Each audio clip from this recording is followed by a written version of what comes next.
ओम श्री गणेशाय नमः। सभी मनुष्यों के दुखों को हरने वाला, सभी मनुष्यों के कष्टों को हरने वाला सकट चौथ माघ मास के कृष्ण पक्ष की चतुर्थी तिथि को मनाया जाता है। इस दिन महिलाएं अपने संतान के दीर्घ आयु के लिए निर्जला व्रत रखती हैं और मनोकामना पूर्ति के लिए गणेश भगवान तथा संकटा माता की विधिवत पूजन करती हैं। मान्यताओं के अनुसार सकट चौथ के दिन व्रत रखकर विधिवत भगवान गणेश और माता संकटा की पूजा करके व्रत कथा का श्रवण कर लेने मात्र से ही मनुष्यों के सभी बिगड़े काम बन जाते हैं एवं समस्त मनोकामनाओं की पूर्ति होती है।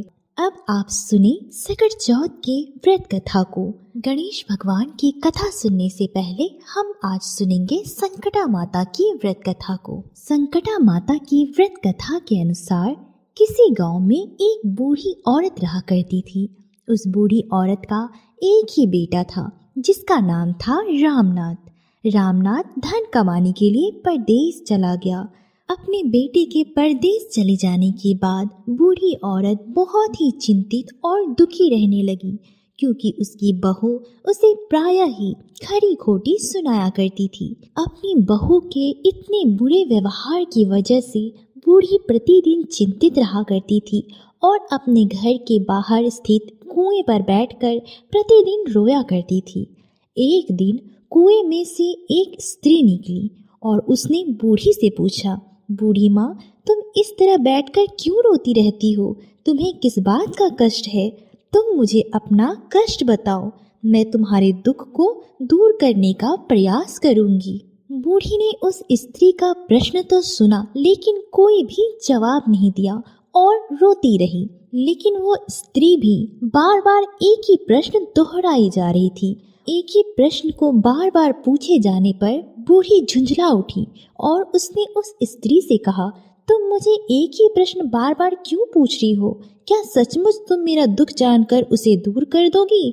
बूढ़ी की बात सुनकर उस स्त्री ने कहा, हे बूढ़ी माई, तुम अपना कष्ट बताओ, मैं अवश्य ही तुम्हारे कष्टों को दूर करने का प्रयत्न करूंगी। उस स्त्री के इस प्रकार से आश्वासन देने के बाद बूढ़ी ने कहा, क्या कहूँ, मेरा बेटा कमाने के लिए परदेश चला गया है, लेकिन उसके पीछे से मेरी बहू मुझे बहुत ही भला बुरा कहती है।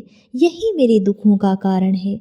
बूढ़ी की बात सुनकर स्त्री ने कहा, यहाँ के वन में संकटा माता रहती है, तुम अपना दुख उनसे सुनाकर कष्ट से छुटकारा पाने के लिए प्रार्थना करो। संकटा माता बहुत ही दयालु हैं, दुखियों के प्रति बहुत सहानुभूति रखती हैं। निसंतानों को संतान, निर्धनों को धनवान, निर्बल को बलवान और अभागों को भाग्यवान बनाती हैं। उनकी कृपा से सौभाग्यवती स्त्रियों का सौभाग्य अचल हो जाता है। कुंवारी कन्याओं को अपने इच्छित वर की प्राप्ति होती है। रोगी अपने रोग से मुक्त हो जाते हैं और इसके अलावे जो भी मनोकामनाएं होती हैं वे सबको पूर्ण करती हैं। इनमें कोई भी संदेह नहीं है। उस स्त्री के मुख से ऐसी विलक्षण बात को सुनकर बूढ़ी संकटा माता के पास गई और उनके चरणों में गिरकर विलाप करने लगी। संकटा माता ने बड़े ही दयालु होकर बूढ़ी से पूछा, हे बूढ़ी, तुम किस कारण से इतने दुखों से बार बार रोती रहती हो? बूढ़ी ने कहा, हे संकटा माता, आप तो सब कुछ जानती हो, आपसे तो कुछ भी नहीं छुपा है। आप मेरे दुख को दूर करने का आश्वासन दें तो मैं अपनी दुखद गाथा आपको सुनाऊंगी। बूढ़ी की बात सुनकर संकटा माता ने कहा, मुझे पहले अपना दुख बताओ, दुखियों का दुख दूर करना ही मेरा काम है। संकटा माता के ऐसा कहने पर बुढ़िया ने कहा, हे माता, मेरा लड़का परदेश चला गया है। उसके घर में ना रहने पर मेरी बहू मुझे बहुत तरह तरह की बातें सुनाया करती है। उसकी बातें मुझसे सहन नहीं होती हैं। इसी कारण से मैं परेशान होकर बार बार रोया करती हूँ। बूढ़ी की इस दर्द भरी गाथा को सुनकर संकटा माता ने कहा, तुम घर जाकर मेरे लिए मन्नत मांगकर मेरी पूजा करो, इससे तुम्हारा लड़का सकुशल घर वापस आ जाएगा। मेरी पूजा के दिन ही सुहागन स्त्रियों को आमंत्रित कर उन्हें भोजन कराना। ऐसा करने से तुम्हारा लड़का अवश्य ही तुम्हारे पास आ जाएगा। संकटा माता के कहे अनुसार उस बूढ़ी ने मनौती मांग कर पूजा की और सुहागन स्त्रियों को भोजन के लिए आमंत्रित किया।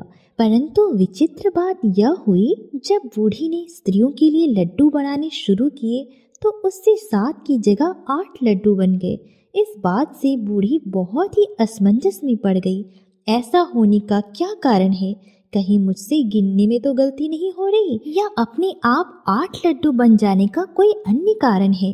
उसी समय संकटा माता एक वृद्ध के रूप में बूढ़ी के सामने प्रकट हुई और बूढ़ी से पूछा, क्यों बूढ़ी, आज तुम्हारे घर में कोई उत्सव है क्या? यह सुनकर बूढ़ी बोली, आज मैंने संकटा माता की पूजा की है और सुहागिन स्त्रियों को भोजन के लिए आमंत्रित किया है, किंतु जब गिनकर 7 लड्डू बनाती हूँ तो वे लड्डू अपने आप ही 8 बन जाते हैं। मैं इसी बात से चिंता में पड़ गई हूँ। बूढ़ी की बात सुनकर संकटा माता ने कहा, क्या तुमने किसी बूढ़ी को भी आमंत्रित किया है? बूढ़ी कहने लगी, नहीं, मैंने ऐसा तो नहीं किया है, परंतु तुम कौन हो?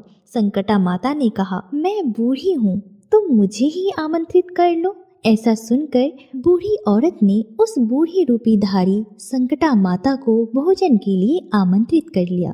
इसके बाद बूढ़ी के घर पर सभी आमंत्रित सुहागिनें आ पहुंची और बूढ़िया ने सबको लड्डू तथा अन्य मिठाई आदि देकर भोजन कराया। इससे संकटा माता उस बूढ़ी पर बहुत प्रसन्न हुई और माता की कृपा से उस बूढ़ी के बेटे के मन में अपनी माता और पत्नी से मिलने की इच्छा उत्पन्न हुई और वह अपने घर के लिए चल दिया। कुछ दिन बीतने के बाद वह बुढ़िया संकटा माता की पूजा कर सुहागिनों को भोजन करा रही थी कि किसी ने उसके लड़के के आने की सूचना उसे दी, लेकिन बूढ़ी अपने काम में लगी रही। उसने कहा, लड़के को बैठने दो, मैं सुहागिनों को जमा कर तभी आती हूँ। लड़के की बहू ने अपने पति के आने का समाचार सुना और उसी क्षण पति के स्वागत के लिए तुरंत ही घर की ओर चल दी। लड़के ने अपनी पत्नी को देखकर मन में सोचा कि मेरी स्त्री मेरे प्रति कितना प्रेम रखती है, जो मेरे आने की खबर पाते ही मुझसे मिलने आ गई। लेकिन मेरी माँ को मुझ पर जरा भी प्रेम नहीं है। मेरी आने की खबर पाकर भी मेरी माँ मुझसे मिलने नहीं आई। जब पूजा का काम समाप्त हो गया, सभी सुहागिनें भोजन करके अपने अपने घर को लौट गई। तब बूढ़ी अपने बेटे से मिलने के लिए उसके पास पहुंची। माँ के आने पर लड़के ने पूछा, माँ अब तक कहाँ थी? माँ ने कहा, बेटा, मैंने तुम्हारी कुशलता के लिए संकटा माता से मनौती मांग रखी थी। उसी को पूरा करने के लिए सुहागिनें जिमा रही थी। उसी क्षण संकटा माता की कृपा से उसके बेटे का मन अपनी पत्नी से हट गया। उसे सारी सच्चाई मालूम पड़ गई। उसने अपनी माँ से कहा, माँ, या तो मैं यहाँ रहूँगा या फिर ये यहाँ रहेगी। तब बूढ़ी ने कहा, बेटा, मैंने तुम्हें बड़ी तपस्या से पाया है, इसलिए तुम्हें नहीं छोड़ सकती। चाहे बहू का त्याग भी करना पड़े, मैं कर सकती हूँ। अतः लड़के ने अपनी स्त्री को घर से निकाल दिया। घर से निकलने के पश्चात बूढ़ी की बहू एक पीपल के पेड़ के नीचे बैठकर रोने लगी। तभी उधर से एक राजा गुजर रहा था और बूढ़ी की बहू को रोता देखकर राजा रुककर उस औरत से पूछा, तुम क्यों रो रही हो? तब उसने अपनी सारी व्यथा राजा को कह सुनाई। राजा ने कहा, आज से तुम मेरी धर्म बहन हो, इसलिए रो मत। मैं तुम्हारे सभी कष्टों को दूर करने का प्रयास करूंगा। यह कहकर राजा उस स्त्री को अपने महल में लेकर आ गया। महल जाकर राजा ने रानी को सारी कथा सुनाई और रानी को कहा, देखो, आज से ये मेरी धर्म बहन है, इसी महल में रहेगी। इसको किसी भी प्रकार का कष्ट नहीं होना चाहिए। राजा के यहाँ पहुंचकर कुछ दिन बाद धर्म से प्रेरित होकर रामनाथ की स्त्री ने भी संकटा माता का व्रत आरंभ कर दिया और संकटा माता के निमित्त सुहागिनों को भोजन कराने के लिए आमंत्रित किया। उसने रानी को भी आमंत्रित किया। जब सभी सुहागिनें लड्डू खाने लगी तो रानी ने कहा, मुझे तो रबड़ी मलाई और स्वादिष्ट मिष्ठान ही हजम होते हैं, यह पत्थर समान लड्डू मैं कैसे हजम करूंगी? ऐसी अवहेलनापूर्ण बातें कहकर रानी ने लड्डू खाने से मना कर दिया। कुछ समय के बाद संकटा माता की कृपा से रामनाथ अपनी पत्नी को खोजते हुए राजा के महल में आया और वहां आकर अपनी पत्नी को संकटा माता की पूजा करते हुए देखा तो संकटा माता को हाथ जोड़कर प्रणाम किया और अपनी पत्नी से कहा, हे प्रिय, मेरे अपराध को क्षमा करो। मैंने तुम्हें घर से निकाल दिया, इसके लिए मुझे माफ कर दो। तब पत्नी ने कहा, हे नाथ, मुझे अपने कर्मों का ही फल मिला है। आप कृपा करके मुझे मेरे अपराध के लिए माफ कर दो।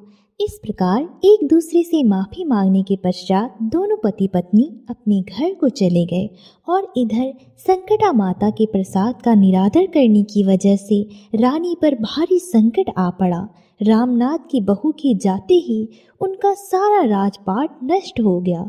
ऐसी विपत्ति में पड़कर रानी ने राजा से कहा, ना मालूम तुम्हारी धर्म बहन कैसी थी, उसके यहाँ से जाते ही सब कुछ नष्ट हो गया। रानी ने राजा से कहा, जाते समय वह कह गई थी कि जब मेरे पर कष्ट पड़ा था तब मैं तुम्हारे यहाँ आई और कदाचित तुम्हारे ऊपर कोई भी कष्ट पड़े तो तुम मेरे घर चले आना, इसलिए हम लोगों को उसके यहाँ ही चलना चाहिए। ऐसा विचार कर राजा रानी दोनों ही अपनी धर्म बहन के घर चले गए और जाकर रानी ने कहा, बहन, तुम्हारे जाते ही ऐसा क्या हो गया कि हमारी सारी संपत्ति नष्ट हो गई। हम लोग बहुत परेशान हो गए हैं। रानी की बात सुनकर रामनाथ की स्त्री ने कहा, बहन, मैं तो कुछ नहीं जानती। मेरी तो सब करता धरता संकटा माता है, इसके अतिरिक्त कोई दूसरा नहीं। इसलिए मेरी राय में तुम संकटा माता से अपनी भूलों के लिए क्षमा याचना करो। उन्हीं की मान मनौती से तुम्हारे सारे कार्य बन जाएंगे, तुम्हारे सारे बिगड़े काम अपने आप सुधर जाएंगे। रामनाथ की स्त्री की बातें सुनकर रानी ने श्रद्धा भक्ति से संकटा माता का व्रत किया और सुहागिनों को जिमाकर अनजाने में हुई अपनी सभी भूलों के लिए संकटा माता से बार बार क्षमा मांगी। रानी के ऐसा करते ही संकटा माता प्रसन्न हो गई और रात में रानी को स्वप्न में कहा कि तुम दोनों पति पत्नी अपने महल को चले जाओ, वहां जाकर मेरी पूजा करना और मेरे निमित्त सुहागिनों को जिमाना। ऐसा करने से तुम्हारा गया हुआ राजपाट तुम्हें दोबारा वापस मिल जाएगा। सुबह होते ही रानी ने अपने स्वप्न की बात राजा को बताई।